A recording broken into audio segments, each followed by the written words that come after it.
agriculture news, the United States Department of Agriculture has offered $1 billion to incentivize programs made to pay farmers for using certain agronomic practices. That's right, and those practices were determined to be more environmentally friendly. WCIA3's ag reporter Stu Ellis is looking into some of the local organizations who are competing for that money.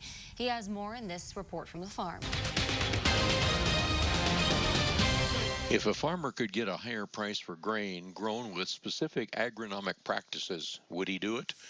That's the basis for a proposal called AgPRICES, says Lauren Lurkins of Illinois Farm Bureau. Our component is where Illinois Farm Bureau, our IAA Foundation, GrowMark, and 3 of their retail grain units, including FS Grain, Western Grain Marketing, and Total Grain Marketing, would all work together with a couple other partners and really test out a mechanism where a premium would be paid on the bushel on delivery for grain that is grown with climate-smart practices like cover crops, nitrogen management, and no-till.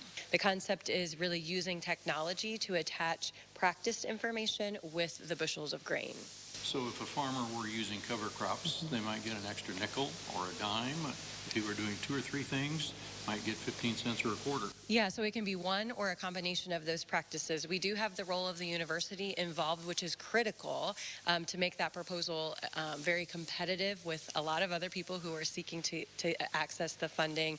And the role of the university would be really on the economic side to do that premium discovery, what is the right amount of money, and then really on the back end too to test really the supply chain to see what the willingness to pay more for the grain exists, either within the supply chain or within the consumer base. And she says there's a lot of political support for this idea. In addition to our named partners that are an active role in this proposal, we also saw an extreme amount of support from a variety of entities, including members of Congress here in Illinois, both sides of the aisle, both chambers. That's outstanding, and it says quite a lot about what we're envisioning. We also had companies that are either current or potential customers of GrowMark to buy that grain who were saying, yeah, I would be part of this project. We had our Illinois Department of Ag and Illinois EPA and a couple others, but those are the big ones that we want to make sure that, their support of us goes a very long way, and we're very grateful. Announcements of funding are expected by fall. That's our report from the farm. I'm Stu Ellis with WCIA3, your local news leader.